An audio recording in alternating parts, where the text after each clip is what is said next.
ഇതെന്നാലും എടുക്കുന്നത് ഞാൻ പുരുഷൻ ഒക്കത്ത് വെച്ചോണാണോ നടക്കുന്നത്? ഇനി അത് ഇത്തിരി സമാധാനം കൊടുക്കുക. എപ്പോഴും ഒക്കത്ത് വെച്ചോണം നടക്കുക. അതിന്റെ വളർച്ച മുരടിച്ചു പോയി പൊട്ടി. അതിന് ഇറക്കി വിട്.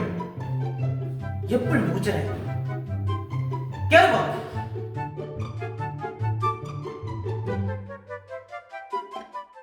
Later that same evening.